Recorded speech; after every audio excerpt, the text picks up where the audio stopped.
அவர் மிகுந்த கிருபையுள்ளவர், இரக்கமுள்ள தேவன். அன்பும் இரக்கமும் சேர்ந்த குணம் கிருபை. அந்த அன்பு நம்மையில் அன்பாய் இருப்பார், இரக்கப்படுவார், கிருபையுள்ள தேவன். உண்மையாய் கர்த்தரை நோக்கி கூப்பிடுகிற யாவருக்கும், கர்த்தரை நோக்கி கூப்பிடுகிறது யாராயிருந்தாலும் அவர்கள் குரலை கேட்பார். உண்மையாய் கர்த்தரை நோக்கி கூப்பிடுகிற யாவருக்கும் அவர் சமீபமாய் இருக்கிறார், மிக பக்கத்தில் இருப்பார். அவர் வந்து விடுவார். அவரை நோக்கி கூப்பிட்ட யாரும் வெட்கப்பட்டு போவதில்லை. நிச்சயம் அவர் வந்து நம் வேண்டுதல்களை கேட்டு நமக்கு நிறைவாக்குவார். அவர் நல்ல தேவன். கர்த்தர் தமக்கு பயந்தவர்களுடைய விருப்பத்தின்படி செய்வார். நாம் கர்த்தருக்கு பயந்து நடக்கும் பொழுது நம்முடைய விருப்பங்கள் எல்லாம் நிறைவேறும். நம்முடைய பிதாவாகிய தேவனுடைய அன்பும் ஆண்டவராகிய இயேசு கிறிஸ்துவின் கிருபையும் சமாதானமும் உங்கள் அனைவரோடும் கூட என்றென்றைக்கும் இருப்பதாகும். தலைப்பு: நான் உன்னை விட்டு விலகுவதும் இல்லை, உன்னை கைவிடுவதும் இல்லை. கர்த்தர் நம்முடைய தேவன் நமக்கு ராஜாவாய் இருக்கிறார்.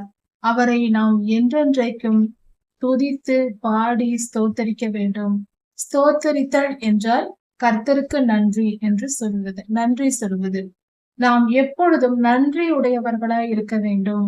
நம்மை சிருஷ்டித்த சிருஷ்டிகர்த்தாவுக்கு நாம் எப்பொழுதும் நன்றி செலுத்துகிற நல்ல குணம் உடையவர்களாய் இருக்க வேண்டும். அது நற்குணங்களில் ஒன்று. கர்த்தருக்கு நன்றி, கர்த்தருக்கு நன்றி என்று நாம் எப்பொழுதும் நம் வாயில் சொல்லிக் கொண்டிருக்க வேண்டும். அதிகமாய் நாம் சொல்ல முயற்சி செய்ய வேண்டும். ஏனென்றால் கர்த்தரே நமக்கு ஜீவனை தந்திருக்கிறார். இந்நாள் வரை நமக்கு தேவையான எல்லாவற்றையும் கொடுத்து சிறப்பாக நம்மை வாழ வைத்துக் கொண்டிருக்கிறார். அப்படிப்பட்ட தேவனுக்கு, கர்த்தரிடத்தில் நாம் எல்லாவற்றையும் பெற்றுக்கொண்ட நாம் நன்றி என்று கூட சொல்லாமல் இருக்கக்கூடாது. அது நற்குணமாய் இருக்கிறது. நான் நன்றியுடையவர் என்று கர்த்தருக்கு வெளிப்படும்படியாக நாம் எப்பொழுதும் நன்றி செலுத்துகிறவர்களாக ஸ்தோத்தரித்துக் கொண்டிருக்க வேண்டும். கர்த்தருக்கு ஸ்தோத்திரம் என்பது கர்த்தருக்கு நன்றி என்று பொருள். அல்லேலூயா என்றாலும் அதே பொருள்தான். இப்படியாக நாம் கர்த்தரை உயர்த்தி, அவர் பெரியவர், நாம் சிறியவர்கள் என்று நம்மை தாழ்த்தி, எப்பொழுதும் என்றென்றைக்கும் நாம் கர்த்தரை துதித்து பாட வேண்டும், புகழ வேண்டும், நன்றி செலுத்த வேண்டும். தினந்தோறும் நாள்தோறும் கர்த்தரை நாம் துதிக்க வேண்டும். ஒவ்வொரு நாளும் கர்த்தருக்கு நாம் நன்றி செலுத்த வேண்டும். கர்த்தருடைய பெயரை என்றென்றைக்கும் நன்றி செலுத்த வேண்டும். கர்த்தருடைய பெயருக்கு, அவருடைய நாமத்திற்கு நாம் நன்றி செலுத்த வேண்டும். நாம் நன்றி செலுத்திக் கொள்ள வேண்டும். ஏனென்றால் அவர் பெயரால் தான் நாம் வாழ்ந்து கொண்டிருக்கிறோம். நம்முடைய செயல்கள் எல்லாம் வெற்றி பெறுவது இயேசு என்னும் நாமத்தினால்தான். அவர் சர்வ லோகாதிபதி, சர்வ வல்லமையுள்ள தேவன். அவர் தம்முடைய குமாரனை நமக்கு கொடுத்திருக்கிறார். ஒன்றான தெய்வமாய் அவர் இருக்கிறார். அவர் நாமத்தின் நிமித்தம் பிழைத்திருக்கிறோம். நரகத்திற்கு தப்புவிப்பதும் இயேசு என்னும் நாமத்தினாலே. நாம் இன்று உயிரோடு இருப்பதும் இயேசு என்னும் நாமத்தினாலே. நம் பரம்பரை பாவங்களை சுமந்து நாம் அழிந்து போகாதபடிக்கு நாம் காக்கப்பட்டிருப்பது இயேசு என்னும் நாமத்தினாலே. எந்த சாபங்களும் நம்மை பழிக்காமல் எத்தனையோ சாபங்களை நீக்கி போட்டதும் கர்த்தருடைய இயேசு என்னும் நாமத்தினாலே. அவர் நாமத்தினால் பிழைத்திருக்கிறோம். அவர் நாமத்திற்கு நன்றி சொல்கிறோம். கர்த்தர் பெரியவராய் இருக்கிறார். அவர் புகழப்படத்தக்கவராய் இருக்கிறார். அவர் மிகவும் பெரியவர். எல்லா புகழையும் பெறுவதற்கு அவருக்கே அந்த தகுதி உண்டு, அந்த நிலை உண்டு. எல்லா நற்காரியங்களும் கர்த்தரால் நடக்கின்றன. நம்மை சிருஷ்டித்ததும் முதல் இந்த உலகத்தில் இருக்கிற எல்லா காரியங்களும், ஒரு புல் பூண்டு முளைப்பது முதல் காக்கை, குருவி, பூச்சிகள், புழுக்கள் எல்லாம் வாழ்வது வரை, மனித இனம் வாழ்வது வரைக்கும் எல்லாவற்றையும் செய்கிறவர் கர்த்தரே. அவர் சர்வ வல்லமை உள்ளவர். அவர் மிகவும் பெரியவர். அவர் எல்லா புகழ்ச்சிக்கும் உடையவர். அவர் செய்த காரியங்கள் அவருக்குரியது, அவரே செய்தார் என்று சொல்வதே புகழ்ச்சி. அப்படி சொல்வது அவருக்கு மேன்மையை செலுத்துவதாகவும் புகழ்ச்சியை செலுத்துவதாகவும். அவர் மகத்துவமானவர். மகத்துவம் என்றால் அவர் அதிசயமான அற்புதமான காரியங்களை செய்திருக்கிறார் என்று பொருள்.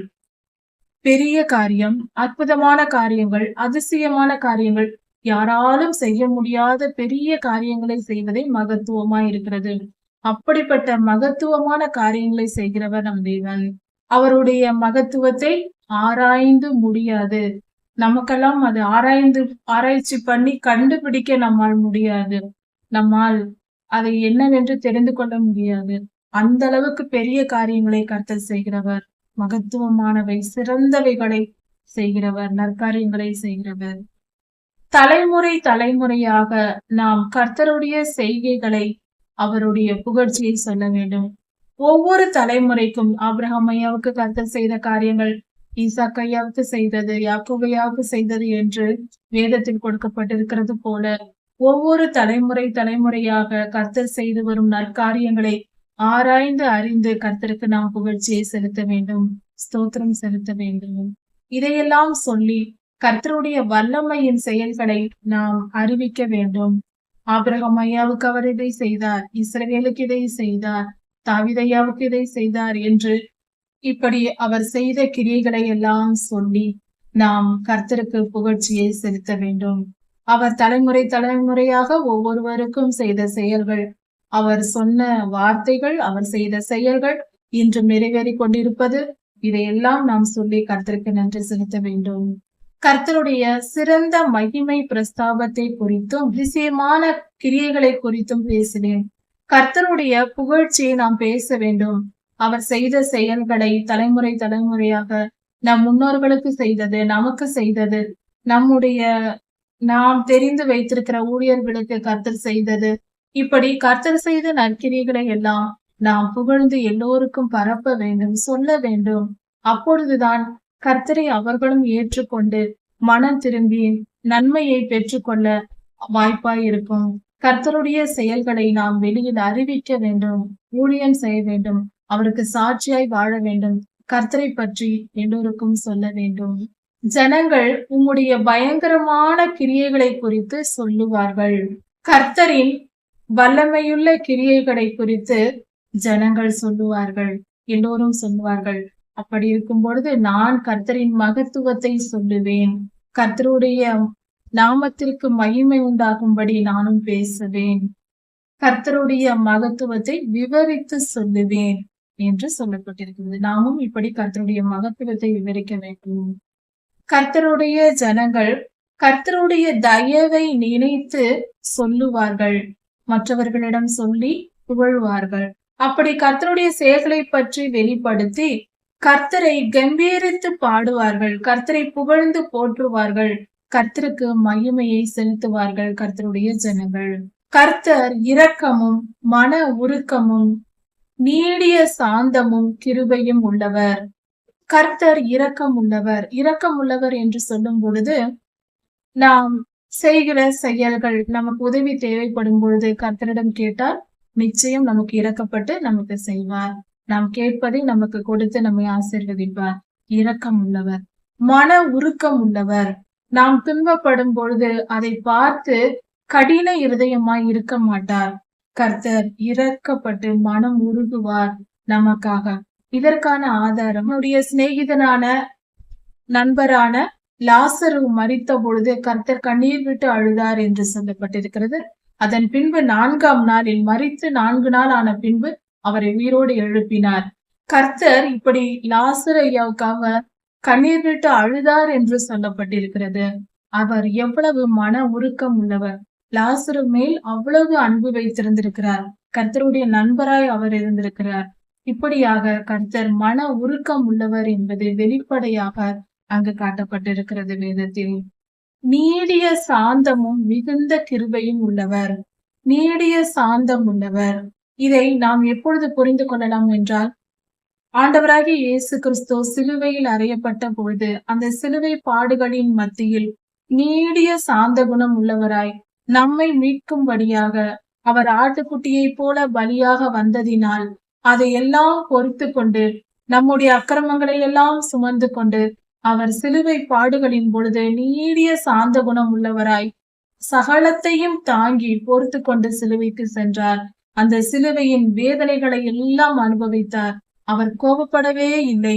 இவ்வளவு நடந்தும் அற்பமான மனிதர்கள் நம்மை அடிக்கிறார்களே, நம்மை துன்பப்படுத்துகிறார்கள், வார்த்தையினால் அவமானப்படுத்தினார்கள், கர்த்தரை படுத்தாத கொடுமையே இல்லை, அந்த அளவுக்கு செய்தார்கள். அப்படியெல்லாம் செய்திருந்தும் அவர் நீடிய சாந்த குணம் உள்ளவராய் சகலத்தையும் சகித்து கொண்டு பொறுத்து கொண்டார். இதில் அவருடைய சாந்த குணம் நமக்கு வெளிப்படுகிறது. அதுபோல நாமும் கர்த்தருக்கு பிரியமானவர்களாய் வாழ வேண்டும் என்றால் நீடிய சாந்த குணம் உள்ளவர்களாய் நாம் இருக்க வேண்டும். நம்மேல் அன்பு வைத்து நம்மை பாதுகாத்து, எந்த சூழ்நிலையிலும் நம்மை பாதுகாத்து, நாம் தவறு செய்யும் போதும் நம்மை மன்னித்து, அவர் அன்பினால் அரவணைக்கிற தாயை காட்டிலும், பெற்ற தாயை காட்டிலும் அதிக அன்பு செலுத்தக்கூடியவர். மனித அன்பு வேறு, தெய்வ அன்பு வேறு. தேவ அன்பை போல எந்த மனிதனாலும், கர்த்தர் காட்டும் அன்பை போல 1,000,000,000 ஒரு பங்கு கூட மனிதனால் அன்பு காட்ட முடியாது. அந்த அளவுக்கு கர்த்தருடைய அன்பு மகா பெரியது. ஒப்பிட்டு பார்க்க, மனிதனோடு ஒப்பிட்டு பார்க்கக்கூடிய அன்பல்ல அது. அது பரிசுத்தமானது, மகா உன்னதமானது. கர்த்தர் எல்லார் மேலும் தயவுள்ளவர், நல்லவர் கெட்டவர் என்றல்ல, எல்லார் மேலும் தயவுள்ளவராய் இருக்கிறார். எப்பொழுதும் அவர்களை காப்பாற்றவே நினைக்கிறார். நல்லவர்களை மட்டுமல்ல, தீயவர்களையும் காப்பாற்ற வேண்டும். அவர்களையும் மனம் திரும்ப பண்ணி பரிசுத்தமாக்க வேண்டும், நீதிமானாய் மாற்ற வேண்டும் என்றே கர்த்தர் விரும்புகிறார். அதற்கும் செவி கொடுக்காதவர்களையே அவர் தண்டிக்கிறார். கர்த்தர் எல்லோர் மேலும் தயவு காட்டுகிறவர், தயவு வைத்திருக்கிறார். அவருடைய இரக்கங்கள் எல்லா கிரியைகளின் மேலும் இருக்கிறது. மனிதர்கள் மாத்திரமல்ல, இந்த உலகத்திலும் எல்லா உலகங்களிலும் அண்ட சராசரத்திலும் கர்த்தருடைய கிரியைகள் எல்லாவற்றையும் படைத்தது இயேசு கிறிஸ்து தான். பிதாவாகிய தேவன் தான் படைத்திருக்கிறார். அப்படி இருக்க அவருடைய இரக்கங்களும் எல்லாவற்றின் மேலும் இருக்கிறது. அவருடைய சிருஷ்டிப்புகள் எல்லாவற்றின் மேலும் அவர் இரக்கம் வைத்திருக்கிறார். இந்த உலகத்தில் இருக்கிற எல்லா கர்த்தருடைய கிரியைகளும் கர்த்தரை துதிக்கிறது. கர்த்தரை எல்லா ஜீவன்களும், உயிருள்ளவை உயிரற்றவை, அண்ட சராசரத்திலும் இருக்கிற எல்லா பொருள்களும், பூமியில் இருக்கிற தாவரங்கள், பரப்பன, நீர் வாழ்வன, காட்டு மிருகங்கள், நாட்டு மிருகங்கள், மனிதர்கள் எல்லாம் கர்த்தரை துதிக்கின்றன. வான்வெளியில் இருக்கிற சூரியன், நட்சத்திரம், கிரகங்கள் எல்லாவற்றையும், வானில் இருக்கிற சிருஷ்டிப்புகள் அனைத்தும் கர்த்தரை துதிக்கின்றன. கர்த்தருடைய பரிசுத்தவான்கள் அனைவரும் கர்த்தரை துதிக்கிறார்கள். எல்லாம் கர்த்தரை துதிக்கின்றது, கர்த்தருக்கு நன்றி செலுத்துகின்றது. அவைகள் அறிந்து வைத்திருக்கிறது கர்த்தரே தெய்வம் என்று. இதை நாம் சற்று யோசித்து புரிந்து கொள்வோம். பல மனிதர்களை தவிர அண்ட சராசரமும் கர்த்தரே தெய்வம் என்று அறிந்து அவரை ஸ்தோத்தரித்துக் கொண்டு நன்றி செலுத்திக் கொண்டிருக்கிறது.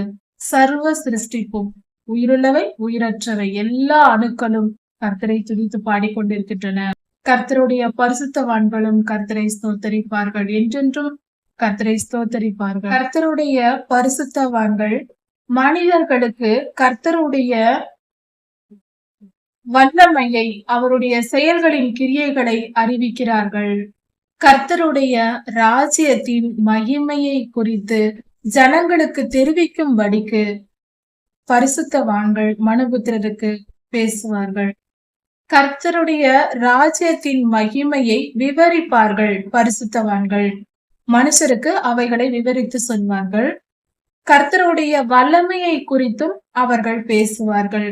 கர்த்தருடைய வல்லமையை குறித்தும் அவருடைய மகிமையை குறித்தும் பூமியில் உள்ள ஜனங்களுக்கு தேவ பரிசுத்தவான்கள், கர்த்தரால் பரிசுத்தமாக்கப்பட்ட பரலோகத்தில் இருக்கிற பரிசுத்தவான்களும் இப்பொழுது பூமிக்கு வந்து நமக்கு ஊழியம் செய்வார்கள். இங்க பூமியில் இருக்கிற பரிசுத்தவான்களும் மக்களுக்கு உதவி செய்வார்கள். அதாவது கர்த்தரை குறித்து வெளிப்படுத்தி பேசுவார்கள். கர்த்தருடைய வல்லமையுடைய செய்கைகளை விவரிப்பார்கள். அவர்கள் நமக்கு சொல்லுவார்கள். பரிசுத்தவான்கள் கர்த்தர் எப்படியெல்லாம் செய்திருக்கிறார், எப்படியெல்லாம் ஒவ்வொரு காரியத்தையும் செய்கிறார், தம்முடைய ஜனங்களை எப்படியெல்லாம் அவர் பாதுகாத்து வழி நடத்துகிறார் என்று அவருடைய செய்கைகளை விவரிப்பார்கள்.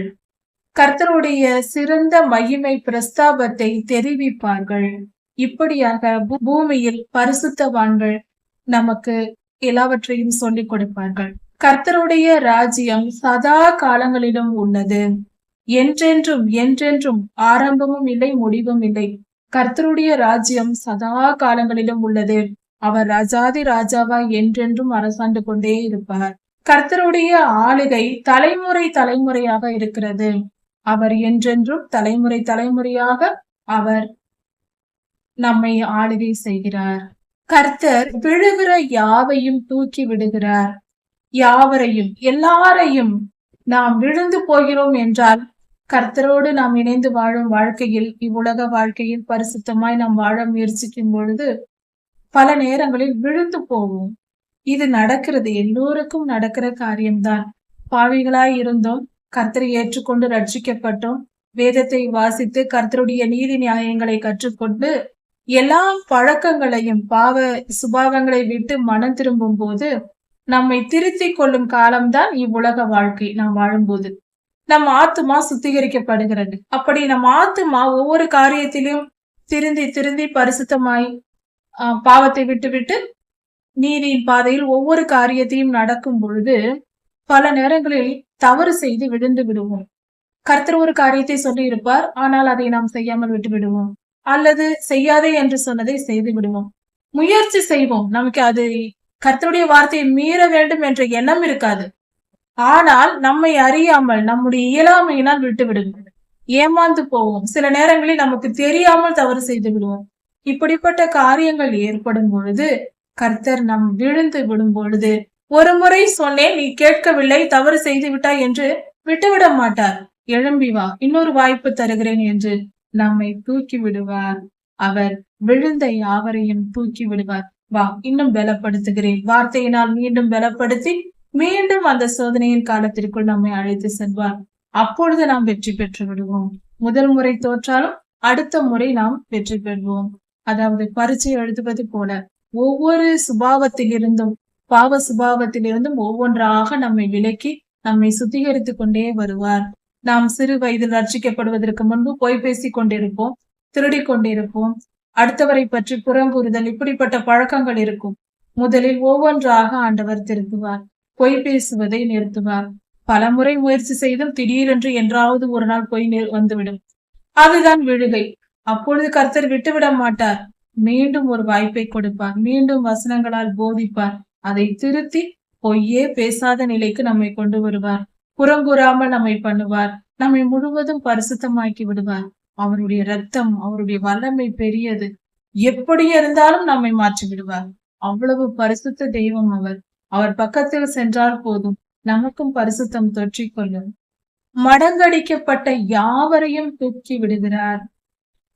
பொல்லாத சத்துருக்களால், தீயவர்களால் நாம் மடங்கடிக்கப்பட்டு சோர்ந்து போய் தோல்வி அடைந்து பல நேரங்களில் இருக்க வேண்டிய நிலை ஏற்படும். அதை குறித்து கவலைப்பட வேண்டாம். எது வந்தால் என்ன, எந்த நிலையில் இருந்தால் என்ன, நம்மை தூக்கிவிட நம்ம ஆண்டவர் இருக்கிறார். அவர் நம்மை தூக்கி விடுவார், நம்மை மீட்டுக் கொள்வார், சிறு குழந்தையை போல நம்மை அணைத்துக் கொள்வார், நம்மை வழிநடத்தி கொண்டு செல்வார். அவர் நல்லவர், மிகவும் நல்லவர். எல்லா ஜீவன்களின் கண்களும் கர்த்தரையே நோக்கி கொண்டிருக்கிறது, கர்த்தரையே பார்த்திருக்கிறது. உலகத்தில் இருக்கிற எல்லா ஜீவராசிகளும் கர்த்தரையே பார்த்து கொண்டிருக்கிறது ஆகாரத்திற்காக. இந்த உலகத்தில் இருக்கிற எல்லா உயிரினங்களும், உணவு உண்டு வாழ்கிற எல்லா உயிரினங்களும் கர்த்தரையே நோக்கி பார்த்து கொண்டிருக்கிறது. தம்முடைய பசிக்கு ஆண்டவர் ஆகாரம் கொடுப்பார் என்று தினந்தோறும் கர்த்தர் அவர்களுக்கு, உயிரினங்கள் எல்லாவற்றிற்கும் ஆகாரம் கொடுக்கிறார். கர்த்தர் பெரியவர், அவர் மிகவும் நல்லவர், அவரே எல்லாவற்றிற்கும் போஷிக்கிறவராய் இருக்கிறார். கர்த்தர் தம்முடைய கைகளை திறந்து சகல பிராணிகளின் வாஞ்சையையும் திருப்தியாக்குகிறார். தாங்கள் பசியோடு இருப்பதை பார்த்து, அதாவது பசியோடு இருந்து ஆகாரத்திற்காக ஏங்கி இருக்கிற எல்லா உயிரினங்களின் ஆசையையும் திருப்தியாக்குவது கர்த்தரே. கர்த்தரே இதை செய்கிறார். கர்த்தர் தம்முடைய வழிகளில் நீதி உள்ளவராய் இருக்கிறார். அவர் எப்பொழுதும் நீதியை மட்டுமே செய்வார். அநியாயம், அக்கிரமம், அநீதி கர்த்தரிடத்தில் இல்லை. அவர் எப்பொழுதும் அப்படி செய்ய மாட்டார். அவர் பரிசுத்தமுள்ள தேவன். ஒருபோதும் அநீதி செய்ய மாட்டார், அக்கிரமம் செய்ய மாட்டார், எந்த சாக்கு போக்கும் கிடையாது. அவர் நீதி உள்ளவர், எப்பொழுதும் நீதி மட்டுமே செய்கிறவர் நம்முடைய பரிசுத்த தேவன். அவரை ஸ்தோத்தரிப்போம். அல்லேலூயா. தம்முடைய கிரியைகளில் எல்லாம் கிருபை உள்ளவராய் இருக்கிறார். அவர் மிகுந்த கிருபை உள்ளவர், இரக்கமுள்ள தேவன், அன்பும் இரக்கமும் சேர்ந்த குணம், கிருபை. அந்த அன்பு நம்மேல் அன்பாய் இருப்பார், இரக்கப்படுவார், கிருபையுள்ள தேவன். உண்மையாய் கர்த்தரை நோக்கி கூப்பிடுகிற யாவருக்கும், கர்த்தரை நோக்கி கூப்பிடுகிறது யாராய் இருந்தாலும் அவர்கள் குரலை கேட்பார்.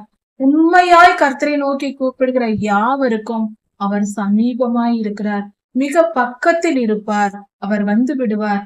அவரை நோக்கி கூப்பிட்ட யாரும் வெட்கப்பட்டு போவதில்லை.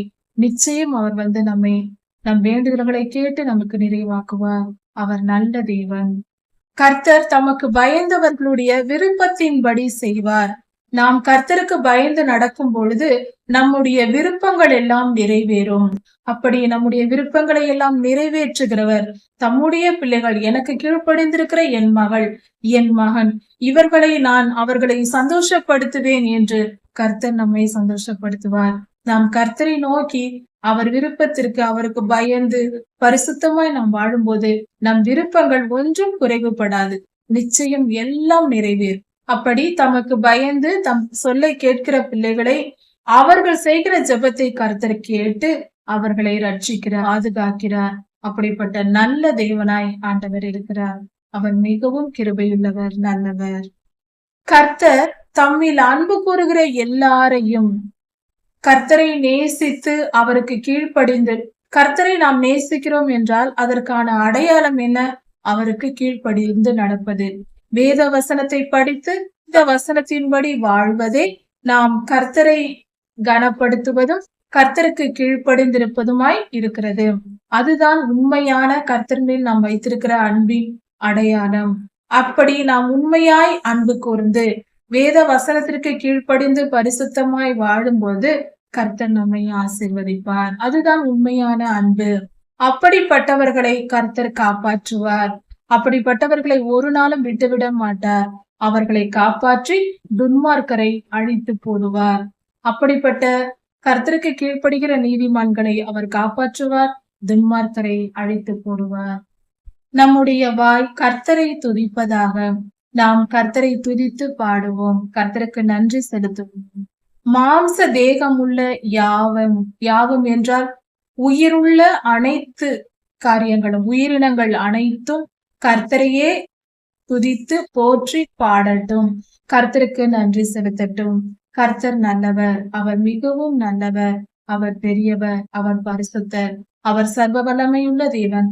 அவர் நம்மை காப்பாற்றி, நம்மை பிறப்பித்து, நம்மை காப்பாற்றி, நம் ஜீவனுள்ள நாளளவும் நம்மை போஷித்து வழி நடத்துகிற நல்ல தகப்பனாய் இருக்கிறார். அவரையே துதிப்போம், மகிழ்வோம், அவரை ஸ்தோத்தரித்து அவரை அண்டிக் கொள்வோம், வாழ்வில் வெற்றி பெறுவோம். நான் உன்னை விட்டு விலகுவதும் இல்லை, உன்னை கைவிடுவதும் இல்லை என்று சொன்ன நம் தகப்பன் நம்மோடு கூட இருந்து என்றென்றும் நம்மை காப்பாற்றுகிறார். அவர் நம்மை விட்டு விலகுவதும் இல்லை, நம்மை கைவிடுவதும் இல்லை. சங்கீதம் 146 அதிகாரம். அல்லேலூயா, என் ஆத்துமாவே கர்த்தரை துதி. நம்முடைய ஆத்துமாவுக்கு நாம் சொல்லுகிற வார்த்தையா இருக்கிறது. அதாவது நம் மனதோடு நாம் பேசுகிற வார்த்தை. நாம் சில நேரங்களில் நம் மனதிற்கு நம் கட்டளை கொடுப்போம். மனதை அமைதியாயிரு, நிச்சயம் கர்த்தர் நமக்கு விடுவிப்பார், நமக்கு விடுதலை தருவார் என்று நமக்குள்ளே நம் மனதோடு நாம் பேசுகிற சந்தர்ப்பங்கள் உண்டு. அது போல நம் ஆத்துமாதான் மனம் என்று சொல்லலாம். நம்முடைய மனதோடு நாம் கட்டளை கொடுக்கிறோம், என் ஆத்துமாவே நீ கர்த்தரை துதி. துதித்தல் என்றால் என்ன? துதித்தல் என்பது கர்த்தருக்கு நன்றி செலுத்துவது. துதி என்பது நன்றி செலுத்துவது. கர்த்தாவே நீர் செய்த நன்மைகளுக்கு நன்றி என்று நாம் கர்த்தருக்கு நன்றி செலுத்தும் முறைதான் துதி செலுத்துதல். இப்படி கர்த்தருக்கு நாம் துதி செலுத்த வேண்டும், நன்றி உடையவர்களாய் இருக்க வேண்டும். தினந்தோறும் நம்முடைய தேவைகளை கேட்கிறதை மட்டும் வழக்கமாக வைத்துக் கொள்ளாமல், கர்த்தர் நமக்கு ஏற்கனவே செய்திருக்கிற நன்மைகள், நம்மை அவர் உயிரோடு வைத்திருக்கிறார், அதற்கு நன்றி செலுத்த வேண்டும்.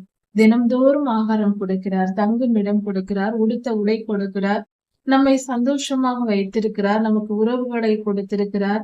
அன்பு கூறுகிற மனிதர்கள் இருக்கலாம். அப்படி இல்லாதவர்களுக்கு கர்த்தரே அன்பாய் இருந்து நம்மை நேசிக்கிறார். அப்படிப்பட்ட அன்பை நமக்கு கொடுத்திருக்கிறார். நமக்காக நம்மை மீட்கும்படியாக அவர் தம்முடைய ஒரே பேரான குமாரனையே கொடுத்திருக்கிறார்.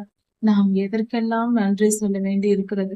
எத்தனை காலம் நன்றி சொன்னாலும் அவர் செய்த செயல்களுக்கு ஈடாகுமா?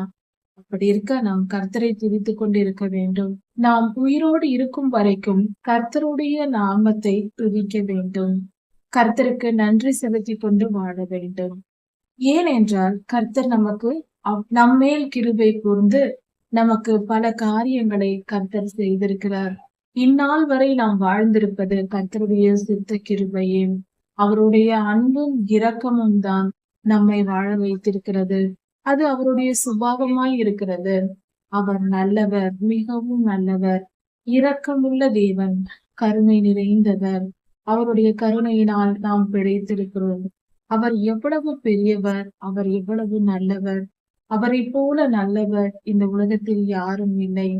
அவரை போல எந்த உலகத்திலும் கர்த்தரை போல நல்லவர் ஒருவரும் இல்லை. அவர் நல்லவர், சர்வ வல்லமை உள்ளவர், மகா பெரியவர். அவர் நம்மேல் மிகவும் அன்பு கூறுகிற தேவனாயிருக்கிறார். அப்படிப்பட்ட நம் தேவனை நாம் உயிரோடு இருக்கும் வரைக்கும் அவருக்கு துதி செலுத்தி நன்றி செலுத்தி வாழ வேண்டும். நன்றி உடையவர்களாய் நாம் வாழ வேண்டும். நன்றி கூறுதல் என்பது ஒரு நற்குணமாய் இருக்கிறது. கர்த்தரிடத்தில் நன்றி உடையவர்களாய் நாம் இருக்க வேண்டும். அவர் செய்த நன்மைகளை, அவர் செய்த கிருபையை நாம் புரிந்து கொண்டு அதை ஏற்றுக்கொண்ட நாம் அதற்கு நன்றி செலுத்தி வாழ வேண்டும். பக்தர் இங்கு பாடியிருக்கிறார், நான் உயிரோடு இருக்கும் வரைக்கும், நான் உள்ளளவும், நான் என் ஜீவன் எனக்குள் இருக்கும் வரைக்கும் நான் கர்த்தரை துதித்து பாடி மகிழ்ந்திருப்பேன் என்று. கர்த்தரை துதித்து பாடுவது என்பது மகிழ்ச்சியான செயல். கர்த்தருக்கு நன்றி செலுத்துவது உற்சாகமாய் நாம் பெற்ற நன்மைகளை நினைத்து பார்த்து கர்த்தருக்கு நன்றி செலுத்துவது மிகவும் அவசியமானது. அது சந்தோஷமான ஒரு காரியமா இருக்கிறது. நாம் கர்த்தருக்கு நன்றி செலுத்த அது நமக்கு மிகவும் உற்சாகத்தையும் நன்மைகளையும் நமக்கு தரும். மிகப்பெரிய மனிதர்கள், அதாவது மிகப்பெரிய அதிகாரிகள் அல்லது மிகப்பெரிய பணக்காரர்கள், மிகப்பெரிய திறமைசாலிகள், அவர்கள் எனக்கு இருக்கிறார்கள் என்று நாம் எந்த காரியத்தை குறித்தும் நினைக்க கூடாது. மனிதரை, பிரபுக்களை, மிகப்பெரிய மனிதர்கள் நமக்கு இருந்தாலும் அதனால் பிரயோஜனம் என்ன? அவர்கள் இருக்கிறார்கள் என்று நாம் அவர்கள் மேல் நம்பிக்கை வைக்க கூடாது. நம்மை காப்பாற்ற திராணி இல்லாத, பலன் இல்லாத பெரிய மனிதர்களை நம்ப வேண்டாம் என்று வேதம் சொல்லுகிறது. கர்த்தர் சொல்லுகிற வார்த்தையா இருக்கிறது. மனிதன், மிகப்பெரிய அந்தஸ்தில் இருக்கிற மனிதன் நமக்கு ஆதரவா இருக்கிறான் என்று அந்த மனிதனை நம்பாதே. அதே போல எந்த மனிதனையும் நீ நம்பாதே என்று கர்த்தர் சொல்லுகிறார். அப்படி மனிதர்களை நாம் நம்பும் போது அவன் நம்மை காப்பாற்றுவான் என்று நினைத்தால், அதற்குள் அவன் இறந்து விட்டால் அவன் எப்படி நம்மை காப்பாற்ற முடியும்? அந்த மனிதனும் அவனும் ஒரு மனிதன் தான் நம்மை போல. அப்படி இருக்க கர்த்தர் மேல் நாம் நம்பிக்கையா இருப்பதே நம்மை பாதுகாக்கும். நமக்கு முழுமையான பாதுகாப்பை கொடுக்க கர்த்தரால் தான் முடியும், மனிதனால் முடியாது என்பதை தெளிவாய் புரிந்திருக்க வேண்டும். நம்முடைய நம்பிக்கை பொன் பொருள் மேலோ, செல்வத்தின் மேலோ, மனிதர்கள் மேலோ அல்லாமல், மிகப்பெரிய மனிதர்கள் மேல் அல்லாமல் கர்த்தர் மேல் இருக்க வேண்டும். அப்படி கர்த்தர் மேல் நம்பிக்கையா இருக்கும் பொழுது நமக்கு முழு பாதுகாப்பு கிடைக்கும். நம்மை காப்பாற்றும் வல்லமை இல்லாத மனிதனை நம்பாதே என்று கர்த்தர் சொல்லுகிறார். உன்னை காப்பாற்ற ஒரு மனிதனால் முடியாது. அது கண்டிப்பாய் அவனால் முடியும். எந்த மனிதனாலும் இன்னொரு மனிதனை காப்பாற்ற முடியாது. அதனால் மனிதன் மேல் நம்பிக்கை வைக்காதே. உன்னை காப்பாற்ற முடியாத மனிதன் மேல் நீ ஏன் நம்பிக்கை வைக்கிறாய் என்று கர்த்தர் கேட்கிறார். அவனுடைய ஆவி பிரிந்து போகும். அவன் ஒரு நாள் இறந்து போவான். அவன் யோசனைகள் அவனோடு அழிந்து போகும். ஒரு நாள் நீ நம்பிக்கை வைக்கிற மனிதனும் இறந்து போவான். அவனுடைய ஆவி மண்ணுக்கு திரும்பும். அவனுடைய வாழ்நாள் முடிந்து அவனுடைய யோசனைகள் எல்லாம் அழிந்து போகும். ஒரு மனிதன் இறந்து போகும்போது அவனுடைய நினைவுகளும் அவனுடைய யோசனைகளும் அழிந்து போகிறது. எல்லாம் முடிவுக்கு வருகிறது. அப்படி முடிந்து போகக்கூடிய ஒரு மனிதனை நம்பாதே என்று கர்த்தர் சொல்லுகிறார். யாக்கோபின் தேவனான நம்முடைய பிதாவாகிய தேவன் மேல் நம்பிக்கையா இருந்து அவரை நம் துணையாக கொண்டு அவர் மேல் நாம் நம்பிக்கை வைத்து வாழ்வதே சிறந்த வாழ்வு, வெற்றியுள்ள வாழ்வாய் இருக்கிறது. அந்த வாழ்வுதான் நமக்கு நன்மையை பெற்று தரும். நம் தேவனாகிய கர்த்தர் மேல் நம்பிக்கை வைக்கிற மனிதன் பாக்கியவான். இதற்கு நாம் ஒரு உதாரணம் பார்க்கலாம். கர்த்தர் மேல் நம்பிக்கை வைத்து வெற்றி பெற்ற மனிதர்கள் வரிசையை பார்த்தால் வேதாகமத்தில் பல சாட்சிகள் உண்டு. நிகழ்கால வாழ்க்கையிலும் இந்த கால வாழ்க்கையிலும் நமக்கு பல சாட்சிகளை நாம் கேட்டிருப்போம். ஆனால் வேத காலத்தில் கர்த்தர் மேல் நம்பிக்கை வைத்து காப்பாற்றப்பட்ட எஸ்தர் ராஜாத்தியின் சரித்திரத்தை நாம் அறிந்திருக்கிறோம். எஸ்தர் ராஜாத்தி அவருக்கும் அவருடைய குலத்திற்கே, யூத கோத்திரத்திற்கே வந்த மிகப்பெரிய ஆபத்து, அதாவது ஒரு இனத்திற்கே வந்த ஒரு மிகப்பெரிய ஆபத்தை கர்த்தர் மேல் நம்பிக்கை வைத்து அந்த அகாஸ்வேரு ராஜாவின் முன்பாக போய் நின்றார்.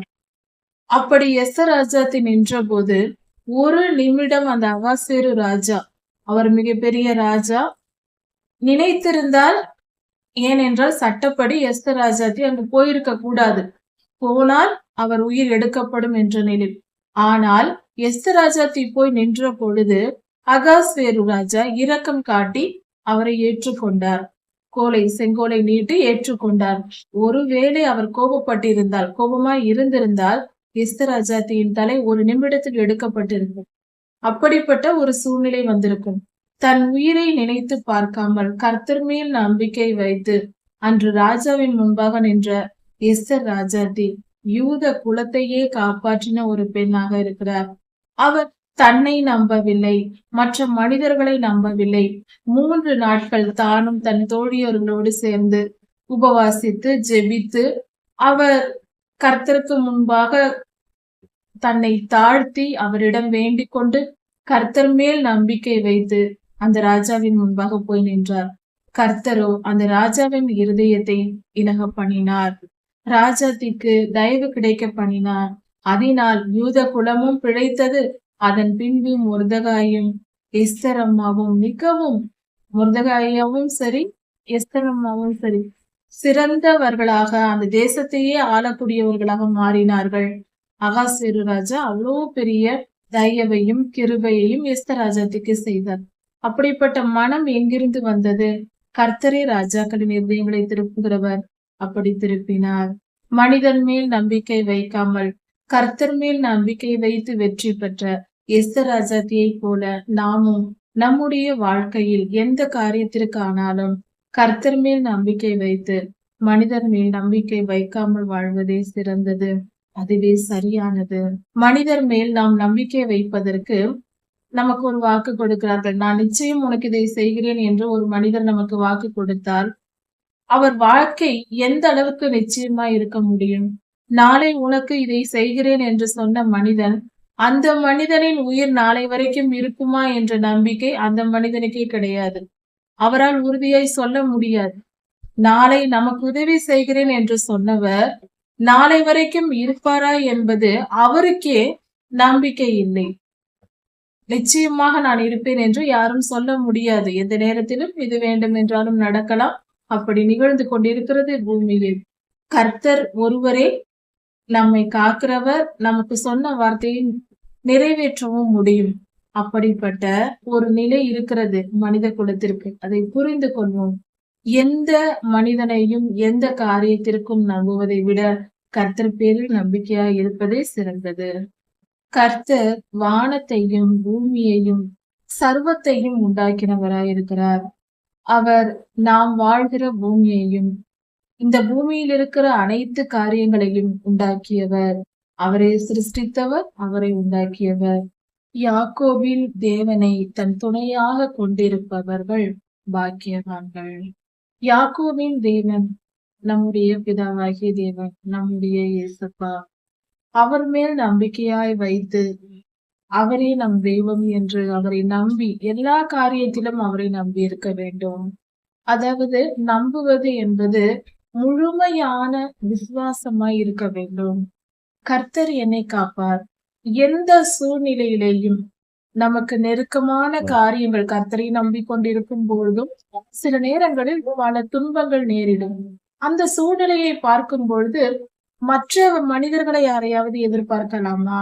அல்லது மற்றவர்கள் நமக்கு ஏதாவது உதவி செய்வார்களா? நாம இந்த முயற்சி செய்யலாமா? என்றெல்லாம் தோன்றும். அப்படிப்பட்ட மனம் வருவது இயல்பு. அந்த நினைவுகள் நமக்கு தோன்றலாம். ஆனால் நாம் அதற்கு இடம் கொடுக்க கூடாது. முழு நம்பிக்கையையும் கர்த்தர் மேல் வைத்துவிட்டு எந்த சூழ்நிலையிலேயும் கர்த்தரை நாம் நம்பி இருக்க பழகும் பொழுது அது நமக்கு மிகுந்த நன்மையை தரும். கர்த்தர் மிகவும் பெரியவர், அவர் மிகவும் நல்லவர். அப்படி இருக்க அவர் மேல் நாம் முழு நம்பிக்கையை வைக்க வேண்டும். யாக்கோபின் தேவன் என்று ஏன் இந்த இடத்தில் சொல்லப்பட்டிருக்கிறது என்றால், யாக்கோப் ஐயாவின் வரலாற்றை சற்று பார்ப்போம். ஆபிரகாம் ஐயாவின் குமாரன் ஈசாக்கு, ஈசாக்கின் குமாரன் யாக்கோபு. அவருக்கு இஸ்ரவேல் என்று இன்னொரு பெயரும் உண்டு, கர்த்தர் வைத்த பெயர். இஸ்ரவேலுக்கு 12 கோத்திரத்தார், 12 பிள்ளைகள், 12 பேரும் 12 கோத்திரங்களாக பிற்காலத்தில் கர்த்தர் பிரித்தார். அவர்களையே என் ஜனம் என்று கர்த்தர் சொன்னார். இப்படி அவர்கள் 3 தலைமுறையாக கர்த்தரால் தெரிந்து கொள்ளப்பட்டவர்கள். அந்த 12 கோத்திரத்தாரும் இன்று வரை இஸ்ரவேலர்கள் என்று எண்ணப்படுகிறார்கள். கர்த்தருடைய ஜனம் என்று சொல்லப்படுகிறது. கர்த்தர் தமக்காக தெரிந்து கொண்ட பிரித்தெடுக்கப்பட்ட மனித குலத்திலிருந்து பிரித்தெடுக்கப்பட்ட ஜனங்களா இருக்கிறார்கள். அவர்கள் உலகம் முழுவதும் இருக்கிறார்கள். நமது ஆண்டவராகிய இயேசு கிறிஸ்துவின் சிலுவை மரணத்திற்கு பிறகு அவர்கள் உலகமெங்கும் சிதறடிக்கப்பட்டார்கள். அப்பொழுது 12 கோத்திரத்தாரும் பிரிந்து போனார்கள். இப்படி இருக்க உலகெங்கும் கர்த்தருடைய பிள்ளைகள் இருக்கிறார்கள். இப்படி யாக்கோபை தெரிந்து கொண்ட தேவன், யாக்கோபு என்னும் இஸ்ரவேலை கர்த்தர் தெரிந்து கொண்டார். இன்று வரை காப்பாற்றி வருகிறார் அவர்கள் சந்ததியை. இப்படி இருக்க ஆபிரகாம் ஐயாவுக்கு அவர் சொன்ன வாக்குத்தத்தத்தை நிறைவேற்றி இருக்க இன்று வரை அந்த வாக்குத்தத்தம் நிறைவாய் நடந்து கொண்டிருக்கும் பொழுது அந்த நம்பிக்கையை நாம் வைத்துக் கொள்ள வேண்டும். கர்த்தர் சொன்னால் சொன்னதுதான். அவரை முழுமையாய் நம்பினவர்கள், யாக்கோபையா முழுமையாய் கர்த்தரை நம்பினார். அவர்கள் 3 தலைமுறையாக, ஆபிரகாம், ஈசாக்கு, யாக்கோபு 3 தலைமுறையினரும் கர்த்தரை நம்பினார்கள். அவருடைய அப்படி நம்பிக்கையுள்ள ஒரு சந்ததியிடமிருந்து 12 பேரை பிரித்தெடுத்து அதிலிருந்து ஒரு ஜனத்தையே உலகமெங்கும் நிரம்பி இருக்கத்தக்கதாய் கர்த்தர் தெரிந்து கொண்டார். இப்பொழுது இருக்கிற உலகெங்கும் இருக்கிற ஜனங்களில் இந்த 12 கோத்திரத்தாரும் கலந்திருக்கிறார்கள். இப்படி இருக்க கர்த்தர் யாக்கோபையா கர்த்தரை நம்பினார். அதற்குரிய பலன் இன்று நம் கண்முன் இருக்கிறது. அதே போல நாமும் கர்த்தரை முழுமையாய் நம்பி இருக்கும் பொழுது நிச்சயம் கர்த்தர் நம்மை காப்பாற்றுவார். அவர் மேல் நாம் முழு நம்பிக்கையை வைக்க வேண்டும், மனிதர்கள் மேல் அல்ல. மனிதர்களால் நமக்கு என்ன செய்ய முடியும்? அவர்களும் நம்மை போன்றவர்களே. அதனால் எவ்வளவு பெரிய மனிதர்களாய் இருந்தாலும் கர்த்தரை நம்புவதே நல்லது. நமக்கு ஒரு நெருக்கடி வருகிறது என்றால், நம்முடைய பாடுகள், வேதனைகள், வழிகள் இருக்கிறது என்றால் அது நம்முடைய சூழ்நிலைகளால் ஏற்படுகிறது. நம்முடைய சூழ்நிலைகள், நம்மை சூழ்ந்திருப்பவர்கள் போன்ற காரியங்களால் நடக்கிறது. ஆனால் ஒன்றை தெரிந்து கொள்ள வேண்டும், நம்மை சூழ்ந்திருக்கிறவர்களையும் நம்முடைய சூழ்நிலைகளையும் உண்டாக்கினவர் கர்த்தர். இந்த பூமியை உண்டாக்கினார், காற்று, கடல், தண்ணீர் எல்லாவற்றையும், வெளிச்சம் எல்லாவற்றையும் உண்டாக்கினார். நம்மை போன்ற மனிதர்களையும் அவரை உருவாக்கி இருக்கிறார். அப்படி இருக்க நம் சூழ்நிலைகளை மாற்றி அமைக்க அவரால் முடியும். கர்த்தர் மேல் நாம் நம்பிக்கையா இருக்கும் பொழுது அவர் நம் சூழ்நிலைகளை மாற்றுவார். நம்முடன் இருந்து நமக்கு துன்பம் கொடுக்கிற தீயவர்களை நம்மை விட்டு விலக்குவார். நமக்கு இருக்கிற மற்ற சூழ்நிலைகளை மாற்றி போட்டு நம்மை நிம்மதியாக சமாதானமாக வாழ வைப்பார்.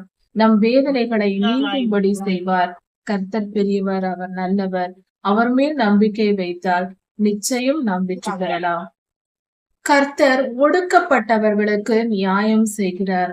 இந்த உலகத்தில் எந்த பொருளை வேண்டும் என்றாலும் வாங்கிவிடலாம். எதை நாம பெற வேண்டும் என்றாலும் சுலபமாக கிடைத்துவிடும். ஆனால் நீதி நியாயம் மட்டும் கிடைப்பதில்லை. நம் சமுதாயத்தில் அப்படி சீரழிந்து கிடக்கிறது இந்த காலம். நியாயம் என்பது மருந்துக்கும் இல்லாத காலமாயிருக்கிறது. மிகவும் குறைந்து போனது. கர்த்தருடைய பிள்ளைகள், பரிசுத்தவான்கள் எங்கோ ஒருவரை தான் நியாயத்தையும் நீதியையும் கடைபிடித்து வருகிறார்கள். பல மக்கள் நிரம்பி இருக்கிற இந்த உலகத்தில் நியாயமும் நீதியும் பற்றாக்குறையாக தான் இருக்கிறது. பற்றாக்குறை என்று சொல்வதை விட பஞ்சம் என்றே சொல்லலாம். அந்த அளவுக்கு நீதி நியாயம் இல்லை. எந்த மனிதனின் இருதயத்திலும் இல்லை.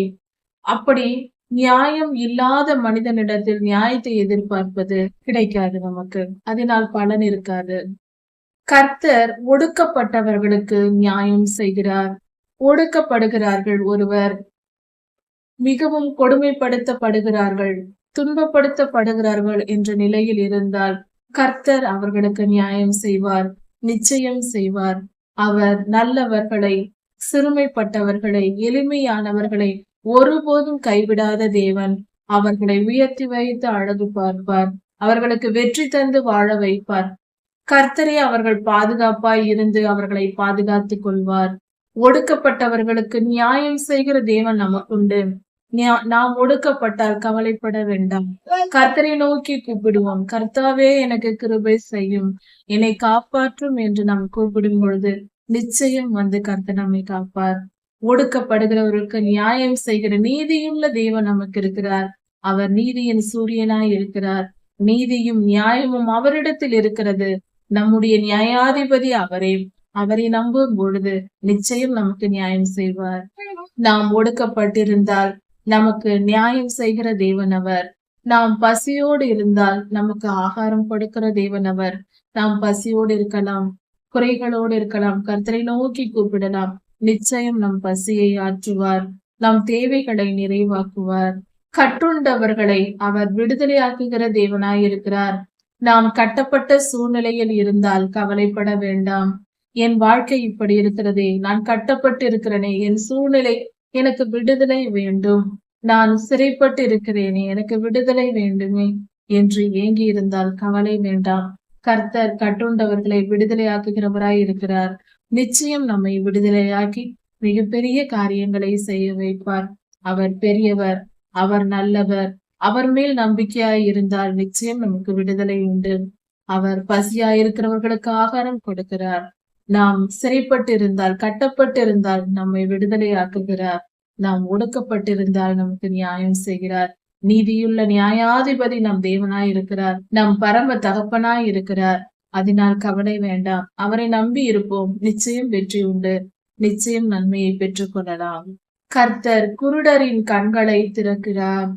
பார்வையற்றவர்கள், வாழ்க்கையில் ஒளி இல்லாதவர்கள், கண் பார்வையற்றவர்களை குணமாக்கி அவர்களுக்கு பார்வை தருகிறார்.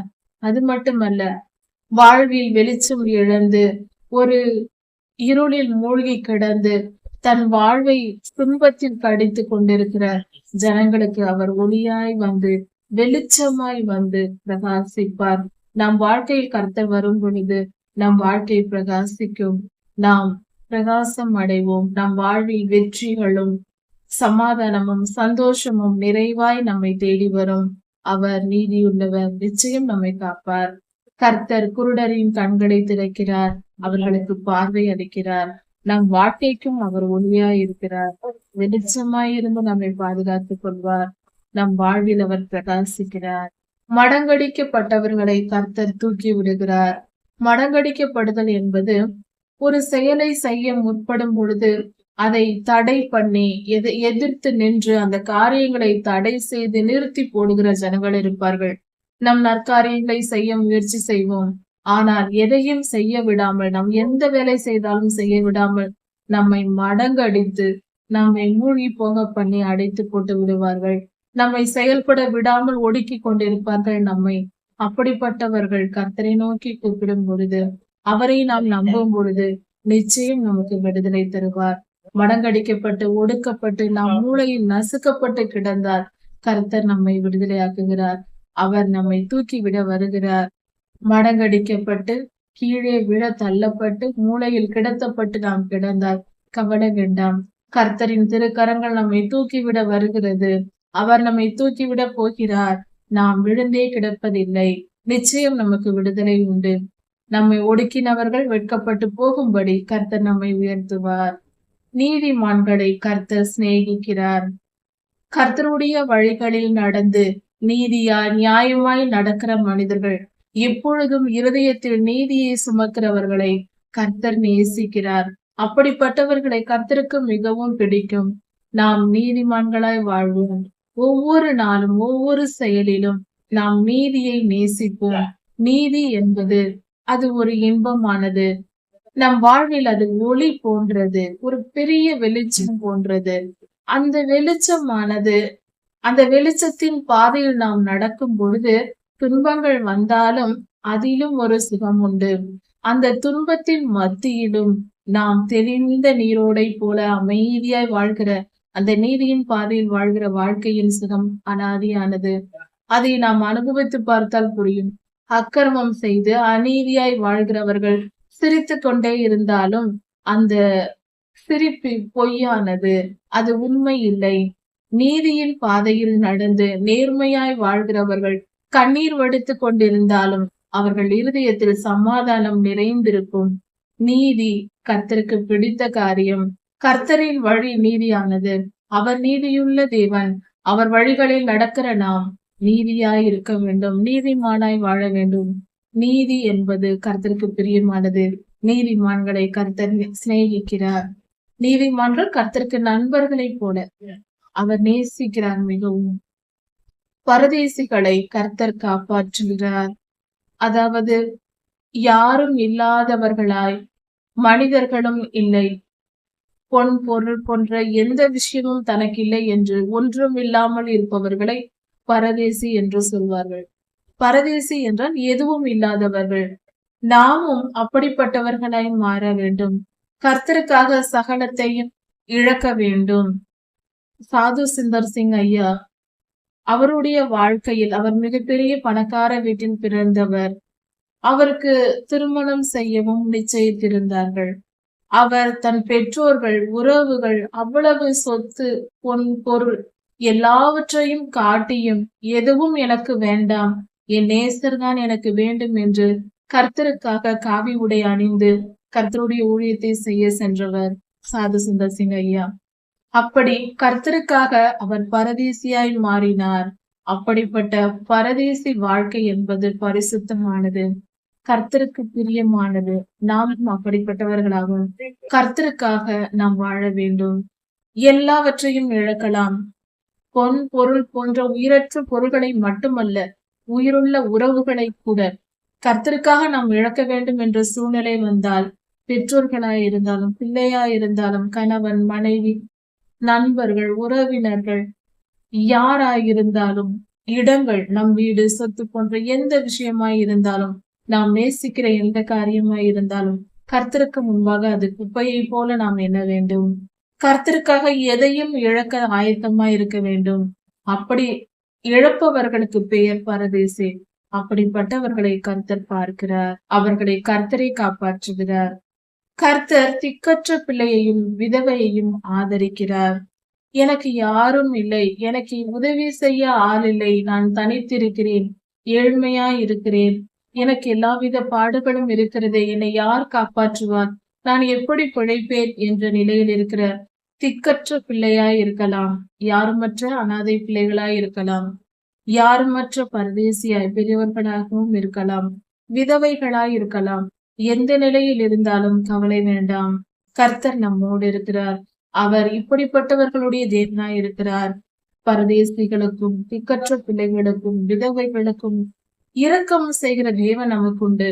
அதை அப்படிப்பட்டவர்கள் கவலைப்பட தேவையே இல்லை. நமக்கு என்றென்றும் கர்த்தர் துணையாய் இருக்கிறார். இப்படிப்பட்ட சூழ்நிலையில் இருப்பவர்களை கர்த்தர் ஆதரிக்கிறார். அவர்களுக்கு உதவி செய்கிறார். அவர்கள் தேவைகளை எல்லாம் நிறைவாக்குகிறார். துன்மார்க்கரின் வழியையோ கர்த்தர் கவிழ்த்து போடுகிறார். துன்மார்க்கர் அவர்கள் தங்கள் பாதையில் நடந்து செல்லும் பொழுது, அதாவது அவர்கள் வாழ்க்கையில் தாங்கள் எந்த காரியங்களை செய்தாலும் வெற்றி பெறுவோம் என்ற நம்பிக்கையில் செய்து கொண்டிருப்பார்கள். ஆனால் கர்த்தரோ அவர்கள் வழிகளை கவிழ்த்து போடுகிறார். அவர்களை கர்த்தர் பார்த்து கொள்வார். நிச்சயம் நியாயம் தீர்ப்பார். அவர்கள் செய்கைக்கு ஏற்ற தண்டனையை அவர்களுக்கு கொடுப்பார். துன்மார்க்கரின் பாதை வெற்றியில் முடியாது, அது தோற்று போகும். துன்மார்க்கர் தீமையான பாதையை தெரிந்து கொண்டு அந்த பாதையில் சென்று கொண்டிருப்பார்கள். அந்த பாதையை கர்த்தர் கவிழ்த்து போடுகிறார். அப்படிப்பட்ட தீமை செய்கிறவர்களின் வழிகள் எதுவோ அந்த வழிகளை கர்த்தர் கவிழ்த்து போடுவார். துன்மார்க்கர் அப்படிப்பட்ட கிரியைகளை செய்ய முடியாதபடிக்கு கர்த்தர் தடை செய்து போடுவார். கர்த்தர் சதா காலங்களிலும் அரசாளுகிறார்.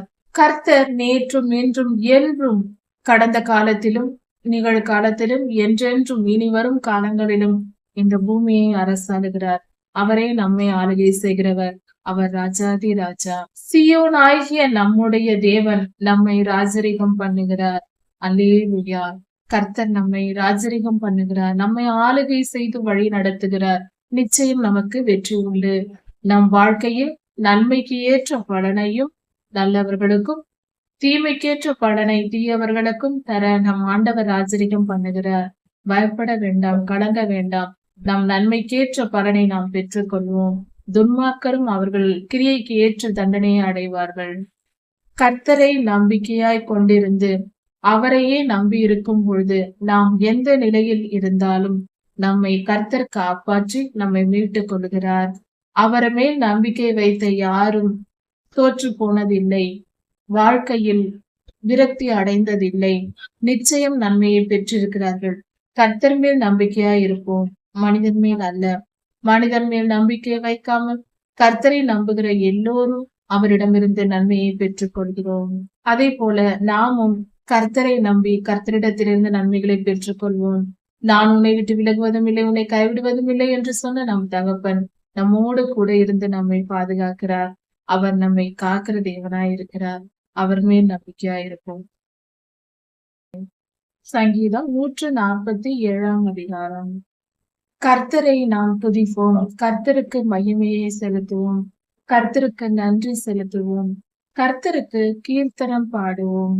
கர்த்தரை நாம் துதித்து பாட வேண்டும். அது நமக்கு நன்மையை தரும். அது நம்முடைய கடமையாய் இருக்கிறது. கர்த்தரிடத்தில் நாம் பெற்ற நன்மைகளை எண்ணி கர்த்தருக்கு ஸ்தோத்திரம் செலுத்தி, அதாவது நன்றி செலுத்த வேண்டும். துதித்தலே கர்த்தருக்கு ஏற்றதாய் இருக்கிறது, நன்மையாய் இருக்கிறது. நாம் துதி செலுத்துவது நமக்கு நன்மையானது, அதுவே ஏற்றதாய் இருக்கிறது, அது இன்பமும் ஆனது. துதி செலுத்துதல் என்பது கர்த்தருக்கு நன்றி செலுத்துவது. நாம் கர்த்தரிடம் பெற்ற நன்மைகளை நினைத்து பார்த்து நாம் நன்றி செலுத்தும் போது மேலும் மேலும் நமக்கு நன்மை கிடைக்கும். ஏனென்றால் நாம் ஒரு நன்மையை பெற்றிருக்கிறோம், கர்த்தரிடத்தில் ஒரு ஆசீர்வாதத்தை பெற்றிருக்கிறோம் என்று வைத்துக் கொள்ளலாம்.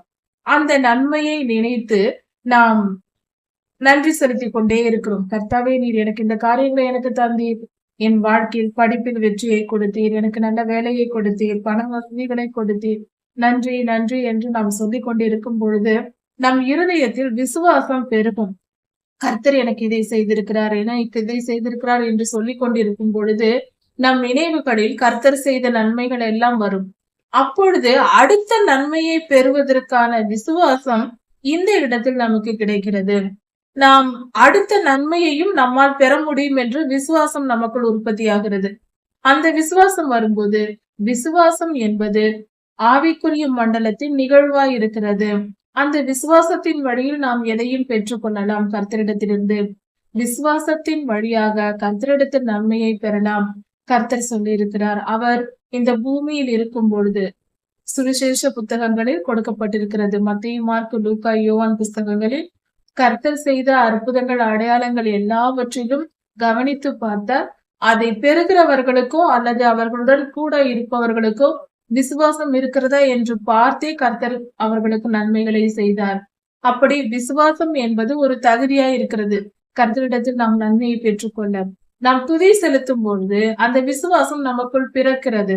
கிணற்றில் நீர் ஊறுவது போல, நமக்கு ஆற்றில் நீர் வருவது போல நமக்குள் விசுவாசம் ஊறுகிறது. நன்றி செலுத்த செலுத்த அது விசுவாசம் பெருகுகிறது. விசுவாசம் பெருக பெருக நாம் நன்மைகளை மேலும் மேலும் பெற்றுக்கொள்ளலாம். இதுதான் கர்த்தருடைய வழியாய் இருக்கிறது. எவ்வளவு அருமையான வழி நாம் நன்மையை பெற கர்த்தர் வைத்திருக்கிறார். கர்த்தர் எருசலேமை கட்டுகிறார். எருசலேம் என்பது கர்த்தருடைய பிள்ளைகளை குறிக்கிறது, கர்த்தருடைய ஆளுகையில் இருப்பவர்களை குறிக்கிறது. அப்படி இருக்க அப்படிப்பட்டவர்களை கர்த்தர் எருசலேமை கட்டுகிறார், இஸ்ரவேலை கூட்டி சேர்க்கிறார். தம்முடைய ஜனங்களை அவர் பலப்படுத்துகிறார், அவர்களுக்கு அரணை ஏற்படுத்துகிறார், அவர்களுக்கு இருப்பிடம் தருகிறார், தங்கும் இடம் கொடுத்து அவர்களை பாதுகாத்து அவர்களை கூட்டி சேர்த்து தமக்கென்று தெரிந்து கொள்கிறார். கர்த்தர் அண்டை நம்மை சேர்த்து கொள்கிறார். நமக்கு மிகப்பெரிய ஒரு பாதுகாப்பை உண்டு பண்ணுகிறார் என்று வேதம் சொல்லுகிறது. நாம் கர்த்தரை நம்பியிருக்கும் போது, நாம் கர்த்தரை துதிக்கும் போது இந்த நன்மைகள் எல்லாம் நமக்கு கிடைக்கும். இருதயம் நொறுங்குண்டவர்களை கர்த்தர் குணமாக்குகிறார். நம் இருதயத்தில் பலவித தோல்விகள், பலருடைய துரோகங்கள், மற்றவர்கள் நம்மை காயப்படுத்தின காயங்கள், இப்படிப்பட்டதினால் நாம் நொறுங்கி போய் உட்கார்ந்திருப்போம். சில நேரங்களில் நம் வாழ்க்கையில் இப்படிப்பட்ட சூழ்நிலை ஏற்படுவதுண்டு. சிலர் வாழ்க்கையே முடிந்து விட்டது என்று நினைக்கும் அளவிற்கு அது மனிதர்களால் ஏற்படக்கூடிய துரோகம் நம் மனதில் காயமாயிருக்கலாம், அல்லது நம் சரீர பலவீனத்தின் நிமித்தம் நம் மனம் உடைந்து போய் உட்கார்ந்திருக்கலாம். இப்படிப்பட்ட நொறுக்கப்பட்ட நிலையில் இருப்பவர்களுடைய இருதயத்தை கர்த்தர் குணமாக்குகிறார். அந்த மன வேதனையை நீக்கி போடுகிறார். அது எந்த துன்பமா இருந்தாலும் அதை எல்லாம் நீக்கி போட்டு செழிப்பையும் சந்தோஷத்தையும் நிம்மதியையும் கர்த்தர் கட்டளையிடுகிறார். நொறுங்குண்ட இருதயத்தை குணமாக்க கர்த்தரால் முடியும். நமக்கு பிரியமானவர்கள் நம்ம விட்டு பிரிந்து போனாலும் அல்லது இறந்து போயிருந்தாலும் நாம் நொறுங்கி போயிருப்போம். அப்படிப்பட்ட நிலை ஏற்பட்டிருக்கும். நம்முடைய இழப்புகள் நம் இருதயத்தை நொறுக்கும். நமக்கு பலரது துரோகங்கள் நம் இருதயத்தை நொறுக்கும். நம்முடைய வேதனைகளை பெருக்கும். அப்படிப்பட்ட நிலையில் இருப்பவர்களுடைய இருதயத்தை குணமாக்க மனிதர்களால் முடியாது. எவ்வளவுதான் ஆறுதல் சொன்னாலும் அந்த துன்பம் நம் இருதயத்தை அடைத்து கொண்டே இருக்கும். அப்படிப்பட்ட நிலை இருக்குமானால் கவலை வேண்டாம். கர்த்தர் நம் நொறுங்குண்ட இருதயத்தை குணமாக்க ஒரு வசனம் போதும். அப்படிப்பட்ட நிலையில் இருப்பவர்கள் வேதத்தை திறந்து ஒரே ஒரு கர்த்தருடைய வார்த்தையை வாசியுங்கள் போதும். உடனே உங்கள் நொறுக்கப்பட்ட இருதயம் கண்ணீராய் கொட்டி அந்த குணமடைய தொடங்கும். அந்த நிமிடத்திலிருந்து உங்கள் இருதயம் குணமாகும். இப்படிப்பட்ட காரியங்களை கர்த்தர் செய்வார். அவருடைய ஒரு வார்த்தை போதும், நம் துன்பங்கள் எல்லாம் மாயமாய் மறைந்துவிடும். அது எப்படிப்பட்டதா இருந்தாலும் சரி, எப்படிப்பட்ட பேரிழப்பாய் இருந்தாலும் சரி, கவலை வேண்டாம். கர்த்தர் நம் இருதயத்தை குணமாக்க, நொறுங்குண்ட இருதயத்தை குணமாக்க அவர் வல்லவராய் இருக்கிறார். அவரால் முடியும். அவர்களுடைய காயங்களை கட்டுகிறார். இருதயத்தில் பட்ட காயங்களை எல்லாம் அவர் மருந்து வைத்து அதற்கு கட்டு போட்டு அதை குணப்படுத்துகிறார். அப்படி என்றால் அவருடைய வார்த்தைகள் நம் இருதயத்தின் காயங்களுக்கு மருந்தாய் இருக்கிறது. அவர் நம் இருதயத்தை குணமாக்குவார். அவரை தேடி போவோம். எந்த துன்பத்தில் இருந்தாலும், தாங்க முடியாத துயரத்தில் இருந்தாலும் கவலை வேண்டாம். கர்த்தரை நோக்கி பார்ப்போம். நம் துன்பத்தையும் துயரத்தையும் நீக்கி போட கர்த்தரால் முடியும். நம் இருதயத்தை மீட்டெடுத்து புது வாழ்வு தர, சந்தோஷத்தையும் சமாதானத்தையும் மீண்டும் தர கர்த்தரால் முடியும். கர்த்தர் புறக்கணிப்பதில்லை.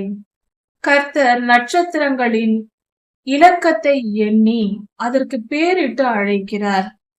நட்சத்திரங்கள் இருக்கிறது அல்லவா, கர்த்தர் எவ்வளவு பெரியவரா இருக்கிறார். அவர் எப்படிப்பட்ட மகத்துவமான காரியங்களை செய்கிறார். எல்லா நட்சத்திரங்களையும் உண்டாக்கியவர் அவரே. அவர் என்ன செய்கிறாரா, நட்சத்திரங்களை எல்லாம் எண்ணி பார்க்கிறாராம். எத்தனை இருக்கிறது என்று எண்ணி பார்த்து அதற்கு ஒவ்வொன்றிற்கும் பேர் வைக்கிறாராம். இந்த இடத்தில் இதற்கு 2 பொருள் உண்டு.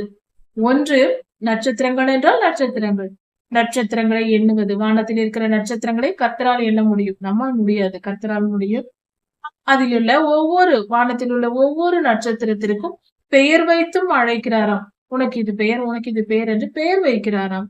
நம் வீட்டில் ஆடு மாடு போன்றவை இருந்தால் அல்லது நாய் பூனைக்குட்டி வளர்த்தால் நாம் அதற்கு பெயர் வைத்து சந்தோஷப்படுவோம். அது போல கர்த்தர் பெயர் வைத்து கூப்பிட்டு அழைக்கிறாராம், வா இங்கே என்று. இது ஒரு பொருளாய் இருக்கிறது. இன்னொரு பொருள், நட்சத்திரங்கள் என்பது மனிதர்களையும் குறிக்கும். வானத்து நட்சத்திரங்களை பார்த்து ஆபிரகாம் ஐயாவுக்கு சொன்னார், உன் சந்ததியை இது போல மாற்றுவேன் என்று, இது போல இருக்கும் என்று சொன்னார். அதில் இன்னொரு பொருளும் உண்டு. அதாவது இந்த பூமியில் உள்ள மனிதர்கள் எல்லோரையும் கர்த்தர் அறிந்து வைத்திருக்கிறார். நம் எண்ணிக்கையும் அவருக்கு தெரியும், நம்முடைய பெயரும் அவருக்கு தெரியும். அவரே நமக்கு பெயர் வைக்கிறார். இந்த பொருளும் அதற்கு உண்டு. நட்சத்திரங்கள் மனிதனை குறிக்கும். இன்னும் சொல்ல போனால், இன்னும் கொஞ்சம் ஆழமாக யோசித்து பார்க்கும் பொழுது நட்சத்திரங்கள் கர்த்தருடைய பிள்ளைகளையும் குறிக்கும். சில இடங்களில் வேதாகம விளக்கத்தை நட்சத்திரங்கள் பொல்லாத ஆவிகளையும் குறிக்கும். இப்படி சில அந்தந்த இடத்திற்கு ஏற்றபடி அது பொருள் வரும். இந்த இடத்தில் கர்த்தர் சொல்லுவது நட்சத்திரங்கள் என்றால் நட்சத்திரங்கள், இன்னொன்று கர்த்தருடைய பிள்ளைகள். நம்முடைய ஆண்டவர் பெரியவராய் இருக்கிறார். அவர் மகா பலமுள்ளவராய் இருக்கிறார். கர்த்தர் மகா பெரியவர். வானம் எனக்கு சிங்காசனம், பூமி எனக்கு பாதப்படி என்று சொல்லுகிறார். அவர் வானத்தில் உட்கார்ந்து பூமியில் கால் வைப்பாராம். எவ்வளவு பெரியவராய் இருப்பார், நம்மால் கற்பனை பண்ண முடியாது. வானம் என்று சொல்லப்படுவது மேகக்கூட்டம் சூழ்ந்திருக்கிற இந்த இடம் அல்ல, ஸ்பேஸை குறிக்கிறது. அதாவது இந்த கேலக்சிகள் எல்லாம் இருக்கிற யூனிவர்ஸை குறிக்கிறது. யூனிவர்ஸ் எவ்வளவு பெரியதா இருக்கிறது, அது விரிவடைந்து கொண்டே போகிறது என்று சொல்லப்படுகிறது. அது மகா பெரியது. ஆயிரக்கணக்கான கோடிக்கணக்கான நட்சத்திர கூட்டங்கள் சேர்ந்தது கேலக்சி. இப்படி கோடிக்கணக்கான கேலக்சிகள் சேர்ந்து இருக்கும் இடம்தான் யூனிவர்ஸ் என்று சொல்கிறோம். அந்த பேரண்டம் என்று சொல்லுவோம். அந்த பேரண்டத்தில் உட்கார்ந்து பூமியில் காலை வைப்பாராம். அவ்வளவு பெரியவர் அவர். அவர் எவ்வளவு பலமுள்ளவராய் இருப்பார். நம்முடைய பிரச்சனைகள், நாமே தூசு போன்றவர்கள், அதற்கு கூட புறமாட்டோம் நாம். அப்படி இருக்க நாமே அவ்வளவு சிறியவர்களா இருக்கும்போது கர்த்தருக்கு நம்முடைய பிரச்சனைகள் என்ன அவ்வளவு பெரியதா, அவரால் சரிப்படுத்த முடியாததா? யோசித்து பார்ப்போம். நம்மை விட நாம் மிகவும் சிறியவர்கள், நம்முடைய பிரச்சனைகள் நம்மை விட சிறியவைதான். அப்படி இருக்க கர்த்தரால் தீர்க்க முடியாதது ஒன்றும் இல்லை. அவருக்கு இதெல்லாம் ஒரு பொருட்டே அல்ல. கர்த்தருடைய அறிவு அளவில்லாதது. கர்த்தருடைய அறிவு இவ்வளவுதான் என்று நாம் நிர்ணயித்து விட முடியாது. நம்முடைய படிப்பை வைத்து நாம் சொல்லுவோம், இவ்வளவுதான் இவர் படித்திருக்கிறார், பள்ளி படிப்பை முடித்திருக்கிறார், அல்லது யூஜி முடித்திருக்கிறார், பிஜி முடித்திருக்கிறார் என்று இவ்வளவுதான் என்று நாம் சொல்லிவிட முடியும் மனிதனின் அறிவை. ஆனால் கர்த்தருடைய அறிவு அளவிட முடியாதது. கர்த்தருடைய அறிவுக்கு எல்லையே இல்லை. அவ்வளவு ஞானம் உள்ளவர். அதையெல்லாம் நம்மால் அளவு போட்டு கண்டுபிடிக்க முடியாது. கர்த்தர் சாந்த குணம் உள்ளவரை உயர்த்துகிறார். சாந்தமாய் இருக்கிறவர்களை கர்த்தர் உயர்த்துவார், நிச்சயம் உயர்த்துவார். நாம் எப்பொழுதும் சாந்த குணம் உள்ளவர்களாய் இருக்க வேண்டும். கோபப்படக்கூடாது. நீதிமொழிகள் புத்தகத்தில் சொல்லப்பட்டிருக்கிறது, முன்கோபி இப்படிப்பட்டவன், அவனுக்கு என்ன நடக்கும் என்று பல வசனங்கள் சொல்லப்பட்டிருக்கிறது. முன்கோபம் கூடவே கூடாது. சாந்தமாய் இருக்க பழக வேண்டும். சாந்த குணமே நம்மை உயர்த்தும். கர்த்தர் நம்மிடத்தில் அதை எதிர்பார்க்கிறார். கர்த்தர் சொல்லி இருக்கிறார் மத்தேயு 11ஆம் அதிகாரத்தில், நான் சாந்தமும் மன தாழ்மையுமாய் இருக்கிறேன் என்று. கர்த்தரே தாழ்மையாய் இருக்கிறார், சாந்தமாய் இருக்கிறார் என்றால் அவருடைய பிள்ளைகளான நாமும் அவருடைய சுபாவத்தை பெற்றிருக்கிறவர்களாய் இருக்க வேண்டும். நாம் சாந்த குணம் உள்ளவர்களாய் இருக்க வேண்டும். கர்த்தர் அதை எதிர்பார்க்கிறார் நம்மிடத்தில். நாம் அப்படிப்பட்டவர்களாக மாற முயற்சி செய்ய வேண்டும். பிறப்பில் நாம் எப்படி இருந்தாலும் கவலை இல்லை. நாம் மிகவும் கோபப்படுகிறவர்களாக, மிகவும் கர்வம் பிடித்தவர்களாக இருந்திருக்கலாம். அதை பற்றி கவலை வேண்டாம். இப்பொழுது நாம் மனம் திரும்ப முடியும். நம் குணங்கள், சுபாவங்கள் மாறக்கூடியவைதான். மாறாதது என்று எதுவும் இல்லை. எந்த வயதிலும் மாறும். கர்த்தர் அதை மாற்ற வல்லவராய் இருக்கிறார். நாம் ஜெபித்து வேதம் வாசித்து கர்த்தருடைய சன்னதியில் நாம் நிற்கும் போது நம்முடைய ஆவிக்குரிய டிஎன்ஏக்கள் சுத்திகரிக்கப்படும். அப்பொழுது நாம் நற்குணசாலிகளாக மாறுவோம். சாந்த குணத்தை பெற்றுக் கொள்வோம். சாந்த குணம் உள்ளவர்களை கர்த்தர் உயர்த்தி வைத்து அழகு பார்ப்பார். துன்மார்க்கரையோ தரை மட்டும் தாழ்த்தி போடுவார். துன்மார்க்கர் தாழ்த்தப்பட்டு போவார்கள். அதை நம் கண்களால் பார்ப்போம். அவர்கள் தரை மட்டும், இனி தாழ்த்தப்பட ஒன்றுமே இல்லை என்று சொல்லும் அளவிற்கு அவர்கள் தாழ்த்தப்பட்டு போவார்கள். கர்த்தரை நம்பி இருக்கிற சாந்த குணத்தோடு, பொறுமையோடு, நிதானத்தோடு இருக்கிறவர்கள் நிச்சயம் உயர்த்தப்படுவார்கள். கர்த்தர் அதை செய்வார். நன்மையும் தீமையும் கர்த்தரிடத்திலிருந்தே வருகிறது. அவர் கோபம் கொண்டு அடித்தாலும் அவருடைய கரத்திலிருந்து தான் நம் வாழ்க்கைக்கு வருகிறது. அவர் நம்மேல் பிரியம் கொண்டு நம்மை ஆசீர்வதித்தாலும் அதுவும் அவரிடத்திலிருந்து தான் வருகிறது. புரிந்து கொண்டு நாம் தெளிவுள்ளவர்களாய் நடப்போம். கர்த்தருடைய நீதியின் பாதையில் நடப்போம். கர்த்தரை துதித்து பாடி சுரமண்டலம் வாசித்து பாடுவோம். கர்த்தரை துதித்து பாடுவது, அதாவது இசை கருவிகள் வாசித்து கர்த்தரை துதித்து பாடி கர்த்தருக்கு மகிமையை செலுத்த வேண்டும். அது நல்லது. அதுவே நற்கிரியா இருக்கிறது. அது நம்மால் முடிந்தவரை நாம் செய்ய வேண்டும். அது கர்த்தருக்கு பிரியமான செயலாய் இருக்கிறது. கர்த்தர் வானத்தை மேகங்களால் மூடி இருக்கிறார். வானம் இருக்கிறது. அந்த வானத்திற்கு கீழே மேகம் இருக்கிறது. நாம் அண்ணார்ந்து பார்க்கும் பொழுது மேகங்கள் நகர்ந்து செல்வதை நாம் பார்க்கிறோம். வானத்தை மேகங்களால் மூடி அந்த மேகங்களுக்குள் நீராவியாய் தண்ணீரை வைத்து அதன் மூலம் பூமிக்கு மழையை பெய்ய பண்ணி அந்த பூமியில வானத்தின் மேகத்திலிருந்து வரும் மழை தண்ணீர் மலைகளில் விழுந்து அந்த மலையின் மேல் புற்கள் இருக்கிறது, செடிகள் இருக்கிறது, அவைகளை முளைக்க பண்ணி மீண்டும் தரைக்கு தண்ணீர் வருகிறது. இப்படி தண்ணீர் மழை எப்படி பெய்கிறது என்ற விஞ்ஞான கருத்து இந்த இடத்தில் நமக்கு தெளிவாக சொல்லப்பட்டிருக்கிறது. சிருஷ்டித்தவர் சிருஷ்டிகர்த்தா நான் இப்படிதான் செய்திருக்கிறேன் என்று சொல்லியிருக்கிறார். கர்த்தருக்கே மகிமை உண்டாவதாக. மேகங்களில் நீரை நிரப்பி பூமியின் மேல் மலைகளின் மேல் அதை மழையாய் பெய்ய பண்ணி மலை மேல் இருக்கிற புற்களுக்கும் தண்ணீர் செலுத்தி அதை வாழ வைத்து பூமிக்கு தண்ணீரை கர்த்தர் கொடுக்கிறார். மலையின் மேல் இருப்பதினால் புற்கள் வாடி போவதில்லை. ஏனென்றால் பூமியின் தாழ்விடங்களில் தண்ணீர் இருக்கிறது.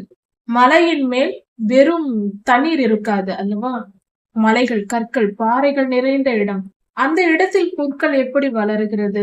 மழை தண்ணீர் விழுந்தால்தான் புற்கள் இருக்க முடியும். புல் முளைக்காது, இல்லை என்றால்.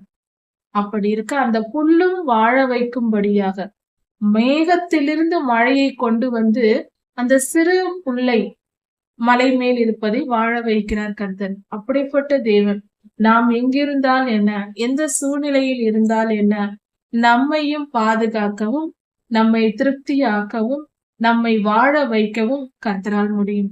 எங்கிருந்து வேண்டும் என்றாலும் எதை வேண்டும் என்றாலும் கொண்டு வந்து நம்மை காப்பாற்றுவார்.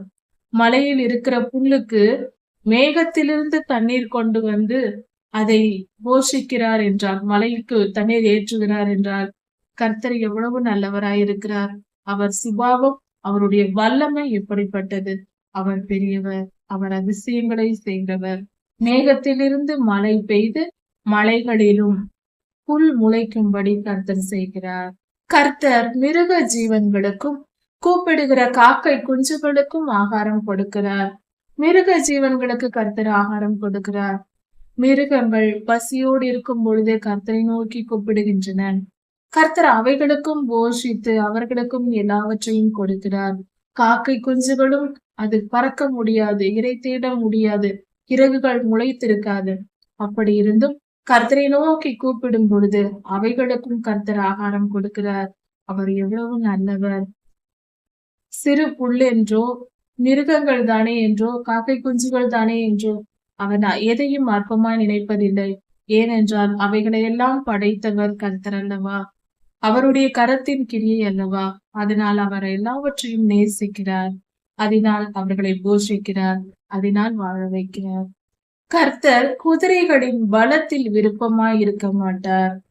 வில் வீரர்களின் கால் பலத்தில் அவர் பிரியமாய் இருப்பதில்லை. குதிரையின் பலத்திலோ வீரனுடைய கால்களிலோ கர்த்தர் பிரியமாய் இருப்பதில்லை.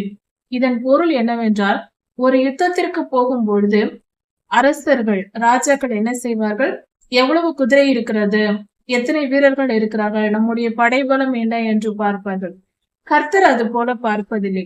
அதாவது கர்த்தருடைய சேனையாகிய நாம், கர்த்தருக்கு பயன்படுகிற கர்த்தருடைய ஊழியக்காரர்களை கர்த்தர் எப்படி பார்க்கிறார் என்றால், இவன் அல்லது இவள் இவ்வளவு பெரிய திறமைசாலியா இருக்க வேண்டும், நன்றாக படித்திருக்க வேண்டும், அல்லது பெரிய திறமைசாலியா இருக்க வேண்டும், கடின உழைப்பா இருக்க வேண்டும், பலசாலியா இருக்க வேண்டும், அறிவுள்ளவனாய் தெரிந்தெடுப்போம் என்றெல்லாம் அப்பா பார்ப்பதில்லை. ஏசப்பாவுக்கு அப்படியெல்லாம் தெரிந்து கொள்வதில்லை. அவருக்கு அதெல்லாம் பிடிக்காது. திறமையை பற்றி எல்லாம் அவருக்கு அது ஒரு பொருட்டல்ல. நற்குணத்தையே கர்த்தர் விரும்புகிறார். நீதியின் பாதையில் நடக்கிறோமா, கர்த்தருக்கு பிரியமாய் நடக்கிறோமா, எல்லாவற்றிற்கும் மேலாக கர்த்தரை நேசிக்க தெரிந்திருக்க வேண்டும். அதுதான் முதல் தகுதி. கர்த்தர் நாம் பார்ப்பார். நாம் அதிகமாய் நாம் கர்த்தரை நேசிக்கும் பொழுது நம் அன்பை அவர் தூக்கி எறிய மனதில்லாதவராய் இருக்கிறார். மிகப்பெரிய திறமைசாலிகளை கர்த்தர் தூக்கி எறிந்து விடுவார். பலசாலிகளை கூட வேண்டாம் என்று ஒதுக்கி விடுவார். ஆனால் அவரில் அன்பு கூறுகிற ஒருவரையும் அவர் விலக்கி விட மாட்டார். ஏனென்றால் அவர் நல்லவர், அவர் அன்பின் தெய்வம், அவர் நம்மை நேசிக்கிற தேவன். அவரிடத்தில் அன்பு கூர்ந்து நாம் அவரை அண்டிக் கொள்ளும் பொழுது நிச்சயம் நம்மை கைவிட மாட்டார். மற்றவை எல்லாம் அவருக்கு அது பொருட்டல்ல. நாம் எப்படிப்பட்டவர்கள், எவ்வளவு திறமை இருக்கிறது, அதையெல்லாம் அவர் பார்ப்பதில்லை. அதெல்லாம் அவருக்கு ஒரு பொருட்டல்ல. நேசிக்க தெரிய வேண்டும். அன்பை தான் கர்த்தர் விரும்புகிறார். அதுவே பரிசுத்தமாயிருக்கிறது. அன்புக்கும் பரிசுத்தத்திற்கும் தொடர்புண்டு. கர்த்தருக்கு பயந்து அவரது கிருபைக்கு காத்திருக்கிறவர்கள் மேல் கர்த்தர் பிரியமாயிருக்கிறார். அதாவது கர்த்தருக்கு பயந்து நடக்கிறவர்களாய் நாம் இருக்கிறோமா என்று பார்ப்பார். கர்த்தருக்கு பயப்படுதல் என்பது நமக்கு ஒரு குணமாய் இருக்க வேண்டும். அது கர்த்தருடைய எதிர்பார்ப்பாய் இருக்கிறது. அடுத்தது கர்த்தருடைய கிருபைக்கு நாம் காத்திருக்கும் பொழுது, கர்த்தருக்கு பயந்து அவருடைய கிருபைக்கு நாம் காத்திருக்கும் போது, கர்த்தர் நிச்சயம் எனக்கு நன்மை செய்வார். அவரிடத்தில் நான் வேண்டி இருக்கிறேன், அவரிடத்தில் நான் கேட்டு இருக்கிறேன், நிச்சயம் எனக்கு நன்மை செய்வார் என்று கர்த்தருக்கு பயந்து அவருக்கு காத்திருந்து அவருடைய கிருபைக்காய் காத்திருக்கிற நமக்கு அவர் நம்மேல் பிரியமாய் இருந்து நமக்கு நிச்சயம் எல்லாவற்றையும் தருவார். அவர் நம்மேல் பிரியமாய் இருப்பார். கர்த்தரின் அன்பை பெறும் வழி என்ன என்று இந்த இடத்தில் சொல்லப்பட்டிருக்கிறது. கர்த்தருக்கு பயந்து நடக்க வேண்டும். அவருடைய கிருபைக்கு நாம் காத்திருக்க வேண்டும். இது கர்த்தருக்கு பிரியமான செயலாய் இருக்கிறது. இதை கற்றுக்கொள்வோம். கர்த்தர் நம்மோடு கூட இருந்து நம்மை பாதுகாப்பார். கர்த்தருக்கு பயப்படுதல் என்பதை புரிந்து கொள்ள வேண்டும். கர்த்தருக்கு பயந்து பாவத்தை விட்டு விலகி நடக்க வேண்டும். யோபையாவை போல, யோசிப்பையாவை போல கர்த்தருக்கு பயந்தவர்கள் எப்பொழுதும் அவர் நம்மை பார்த்து கொண்டிருக்கிறார், நான் தவறு செய்ய மாட்டேன் என்று நாம் நீதியின் பாதையில் நடந்தால் அது கர்த்தருக்கு பிரியமான செயல். அடுத்தது கர்த்தருடைய கிருபைக்கு காத்திருக்க வேண்டும். நாம் துன்பத்தில் இருந்தாலும் யோசிப்பையா துன்பத்தில் கிடந்தார். 13 வருடங்கள் பாட அனுபவித்தார். கர்த்தருடைய கிருபைக்கு காத்திருந்தார். யோபையாவும் பல நாட்கள் அவர் காத்திருந்தார். எவ்வளவு காலம் என்று கொடுக்கப்படவில்லை வேதத்தில். சுமார் 10 வருடங்கள் கூட ஆகியிருக்கலாம். ஏனென்றால் அதற்கு பின்பு 10 பிள்ளைகள் பிறந்தார்கள் என்று சொல்லப்பட்டிருக்கிறது. அதனால் 10 வருடங்களுக்கு மேலாக இருந்திருக்கும். அப்படி என்றால் பல துன்பங்கள், 1 வருடமாவது அவர் அந்த வியாதியினால் கஷ்டப்பட்டிருப்பார். இப்படி அவருடைய காலத்தை பார்க்கும் பொழுது கர்த்தருடைய கிருபைக்கு அவரும் காத்திருந்தார். இப்படி கர்த்தருக்கு காத்திருக்கிறவர்கள் மேல் கர்த்தருக்கு பயந்து நடக்க வேண்டும். அவருடைய கிருபைக்கு நாம் காத்திருக்க வேண்டும். அப்படிப்பட்டவர்களுக்கு கர்த்தர் கிருபையாய் இருக்கிறார். அவர் நம்மேல் பிரியமாய் இருக்கிறார். அவர் நம்மை நிச்சயம் காப்பாற்றுவார். அதே போல நாமும் பின்பற்றுவோம். நான் உன்னை விட்டு விலகுவதும் இல்லை, உன்னை கைவிடுவதும் இல்லை என்று சொன்ன தேவன் நம்மோடு கூட இருந்து நம்மை காப்பாற்றுகிறார். நிச்சயம் நம்மை காப்பாற்றுகிறார். கர்த்தர் உங்களை ஆசீர்வதிப்பாராக. இதன் தொடர்ச்சியை அடுத்த செய்தியில் பார்க்கலாம். மாரநாதா.